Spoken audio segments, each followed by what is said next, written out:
Perkenalkan, saya Maulana Hufran, NIM 103 dari Prodi Perencanaan Wilayah dan Kota, Institut Teknologi Sumatera. Saya dari kelompok KKN 35. Di sini saya akan menjelaskan mengenai klasifikasi makhluk hidup. Apa itu sistem klasifikasi? Sistem klasifikasi merupakan pengelompokan makhluk hidup secara sistematis dan bertahap. Kemudian ilmu yang mempelajarinya disebut taksonomi.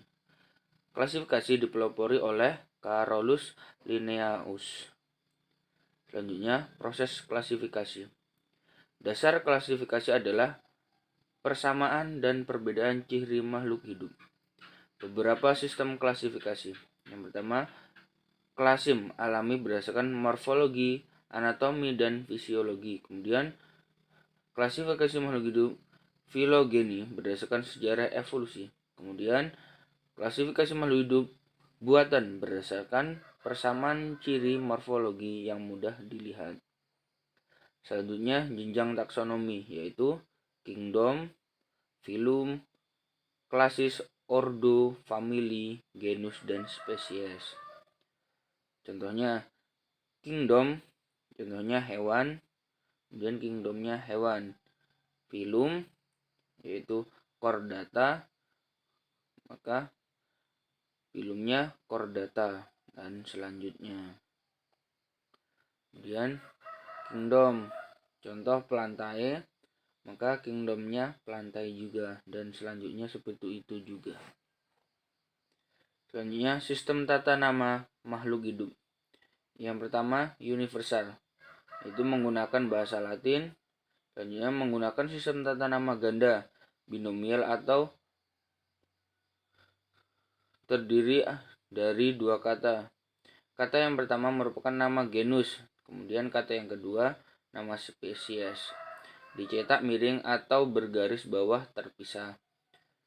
Kata pertama diawali huruf besar, kemudian kata kedua huruf kecil semuanya. Manfaat klasifikasi makhluk hidup yaitu mempermudah mempelajari makhluk hidup, mengenal berbagai spesies, mengetahui keanekaragaman hayati, dan mempermudah cara pelestarian makhluk hidup. Selanjutnya, alternatif sistem klasifikasi. Yang pertama, sistem klasifikasi sederhana yaitu manfaat, obat, pangan, hias, dan lainnya. Kemudian tempat hidup, air, darat, dan lainnya. Kemudian ukuran, herba, semak, perdu, pohon, dan lainnya. Kemudian alat gerak, sirip, kaki, sayap, dan lainnya. Selanjutnya sistem dua kingdom yaitu plantae bersifat autotrof, kemudian animalia bersifat heterotrof. Sistem tiga kingdom berkembang setelah adanya mikroskop yaitu plantae, animalia, dan protista. Makhluk hidup mikroskopik digolongkan dalam kingdom protista. Selanjutnya sistem empat kingdom yaitu plantae, animalia, protista, dan monera. Monera dipisahkan dari protista karena sifatnya yang tergolong prokariot. Selanjutnya sistem 5 kingdom yaitu monera, protista, plantae, animalia, dan fungi. Hal ini dipelopori oleh R.H.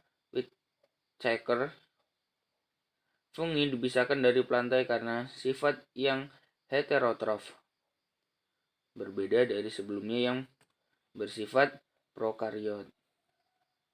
Selanjutnya, sistem 6 kingdom yaitu animalia, plantae, fungi, protista, eubacteria, dan arecabacteria.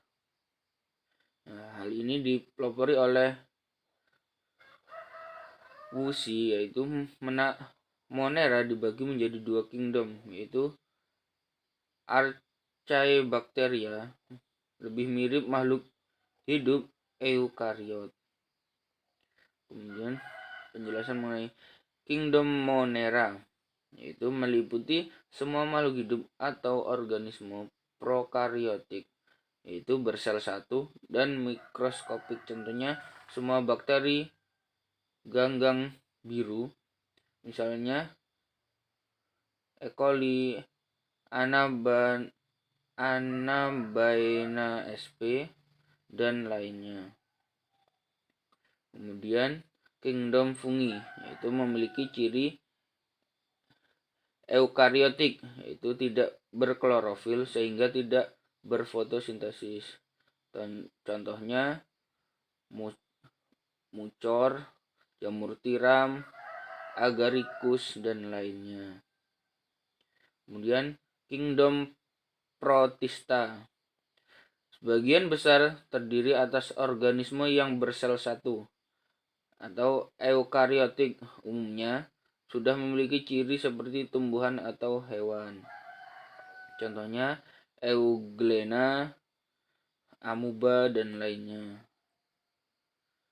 Selanjutnya kingdom plantae, yaitu terdiri atas semua organisme eukariotik bersel banyak, berdinding sel yang mengandung selulosa, berklorofil, berfotosintesis, dan autotrof.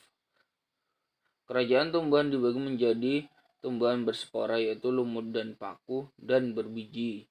Contohnya padi, bunga mawar, lumut hati, dan paku ekor kuda. Kingdom Animalia memiliki ciri eukariotik, bersel banyak, tidak berklorofil sehingga tidak berfotosintesis, tidak berdinding sel, dan bersifat heterotrof. Contohnya burung, gajah, ular, ayam, dan sebagainya. Identifikasi atau determinasi makhluk hidup. Ciri-ciri khas makhluk hidup menentukan nama makhluk hidup dengan benar dan menempatkannya dalam sistem klasifikasi. Langkah-langkah mengenali tersebut yaitu mengenali ciri makhluk hidup, kemudian membandingkan atau menyamakan dengan makhluk hidup yang sudah dikenal dan teridentifikasi. Kemudian dasarnya dapat berupa ingatan, bantuan orang lain, spesiesmen acuan, pustaka dan komputer, dan alat lainnya. Baik, sekian yang dapat saya jelaskan dari materi klasifikasi makhluk hidup. Terima kasih.